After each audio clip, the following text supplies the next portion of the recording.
Bienvenue sur Africa 24 dans cette nouvelle édition du Non-Stop Info. Au sommaire de l'actualité, Ili, la nouvelle victime de l'offensive judiciaire lancée en Algérie contre de puissants patrons depuis la chute du président Abdelaziz Bouteflika. Abdelmoumen Ould Kadour, le patron de la Sonatrach, a été limogé ce mardi 23 avril. En République démocratique du Congo, dans le cadre de son programme d'urgence de 100 jours, le président Félix Tshisekedi était ce mardi 23 avril à Kisangani, dans la 3e ville du pays. Le chef de l'État a inauguré le pont Lubuntu, long de 30 mètres. Et puis, des journalistes de la santé au Cameroun engagés contre la propagation des infections sexuellement transmissibles chez les jeunes. Des journées de sensibilisation sont organisées à Yaoundé pour mieux outiller les élèves.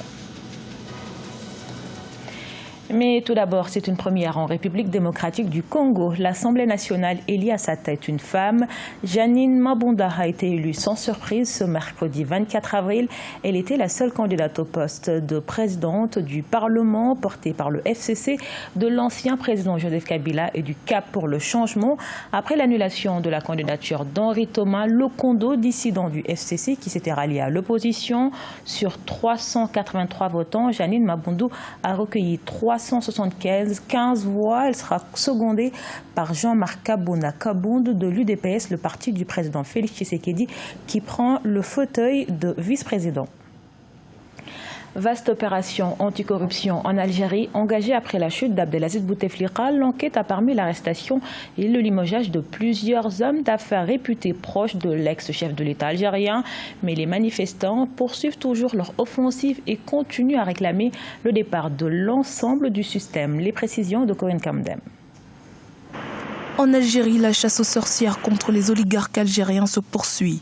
Après le milliardaire Issa Rebrab et les frères Kouninef, ce mardi 23 avril, le président par intérim Abdelkader Ben Salah a démis de ses fonctions le président de la compagnie pétrolière Sonatrach, Abdelmoumen Ould Kadour. Il y a des figures emblématiques. Ce qu'on doit savoir, la Sonatrach, c'est la vache à lait du pouvoir politique algérien.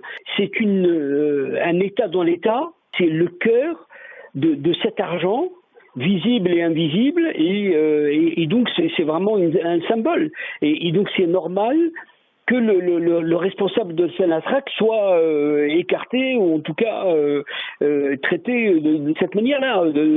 Ça fait partie du système. Et ceux qui connaissent l'Algérie savent ce que c'est la Sonatrach, et c'est symbolique dans l'imaginaire algérien. Pour le remplacer, le président par intérim a nommé le directeur de la production et de l'exploration de Sonatrach, Rachid Achichi, au poste de PDG de la société.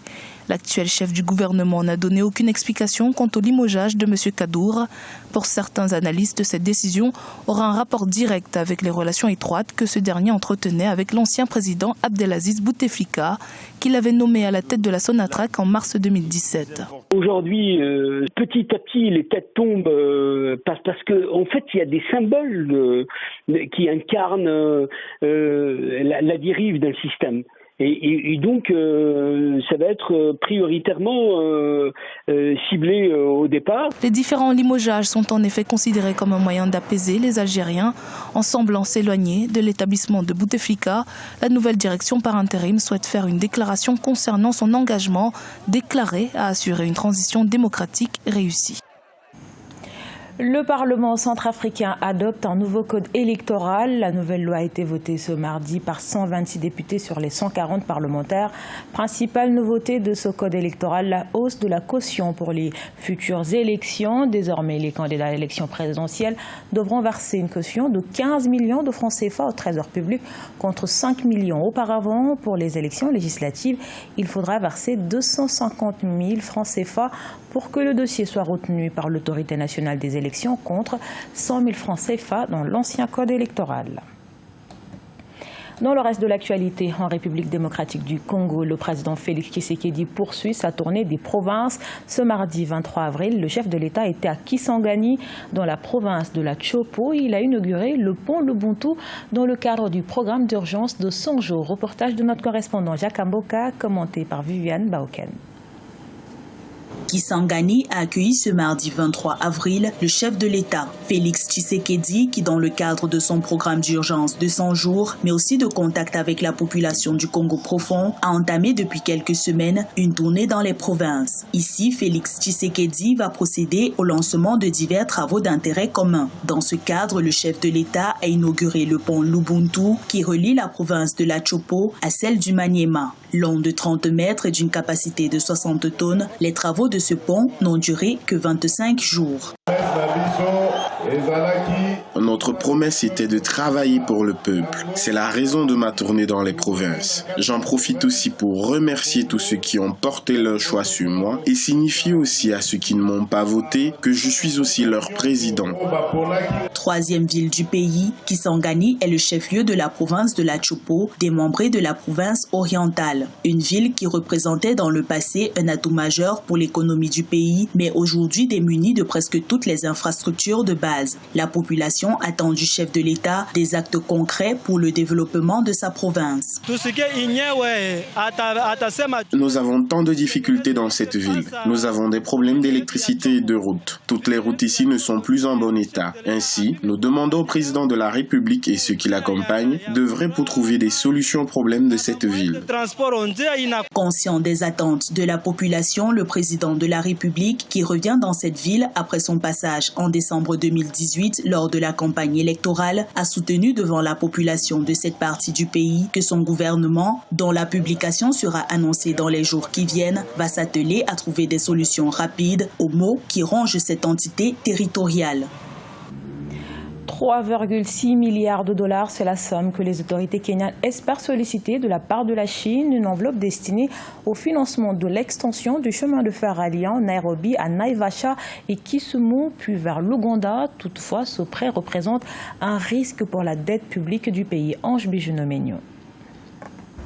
Le Kenya est en quête de financement pour son projet d'infrastructure ferroviaire. Selon des médias locaux, les autorités du pays espèrent mobiliser 3,6 milliards de dollars auprès de la Chine pour parachever le projet. L'extension du chemin de fer au Kenya devrait permettre de booster les échanges commerciaux dans la sous-région.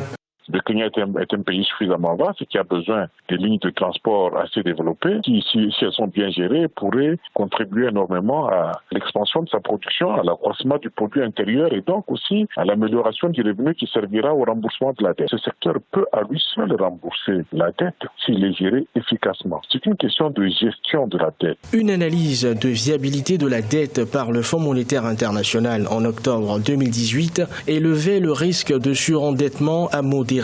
Le Kenya pourrait recourir à d'autres mécanismes de collecte pour financer son projet ferroviaire. Il y a plusieurs mécanismes de financement. Il n'y a pas que les emprunts à des pays étrangers. Il y a moyen, vu la taille de l'économie kenyane, de développer un système de financement de partenariat public-privé où, par exemple, l'État peut émettre des obligations à des nationaux qui peuvent donner l'argent à l'État et l'État sera capable de financer son projet de ferroviaire. Selon la Banque africaine de développement, la croissance du produit intérieur brut réel du Kenya atteindra 6% en 2019 et 6,1% en 2020 grâce à l'amélioration de la confiance des entreprises, à la stabilité macroéconomique continue, au tourisme et au renforcement de l'économie mondiale. Dans le reste de l'actualité au Cameroun, les statistiques révèlent que les jeunes de 15 à 24 ans constituent la cible majeure la plus infectée par le VIH dans le pays. À Yaoundé, des journées de sensibilisation à l'attention des élèves des lycées et collèges sur les infections sexuellement transmissibles sont organisées. Objectif, prévenir certaines maladies en milieu scolaire. Reportage de notre correspondante Viviane Baoken. C'est ici, au collège Mongobeti, dans l'arrondissement de Yaoundé 5e, que les élèves ont été mobilisés pour prendre part aux journées d'échange avec les professionnels de la santé. Ils ont été outillés sur les infections sexuellement transmissibles, le VIH, les hépatites, ainsi que les grossesses non désirées. Des maladies dont les forts taux de prévalence sont enregistrés chez les adolescents. Les précautions que je dois prendre en tant que jeune sont pratiquer l'abstinence et connaître mon statut sérologique. Et si on voit qu'on ne peut pas pratiquer l'abstinence, on peut soit avoir un seul partenaire ou surtout être fidèle, un peu ça. Donc, et utiliser les préservatifs, c'est important. Selon les statistiques, les jeunes de 15 à 24 ans constituent la cible majeure la plus infectée par le VIH au Cameroun. D'où l'urgence pour les professionnels de la santé de mettre en place des plateformes de discussion et d'échange avec cette couche exposée. Ce sont des jeunes en milieu scolaire, donc ils avaient déjà un minimum d'informations, mais il y avait aussi certains qui avaient des informations totalement erronées. Il y a par exemple une élève qui nous a fait comprendre que le paludisme était une infection sexuellement transmissible. Donc nous pensons donc qu'ils avaient des informations, mais il était bon de les apporter une bonne information. Ils ont été suffisamment participatifs, ils ont posé beaucoup de questions. D'ailleurs, même au moment où on a décidé de clôturer notre échange, il y avait encore des questions. Le Comité national de lutte contre le sida, l'ONG Femmes Santé, sont les partenaires techniques de ces journées d'échange. Ils se déploient dans les lycées et collèges du Cameroun pour bâtir des établissements sans IST, VIH et les hépatites. Ce journal a été réalisé par l'ensemble de la rédaction. Merci pour votre fidélité. Retrouvez dans un instant une nouvelle édition de l'actualité sur Africa 24.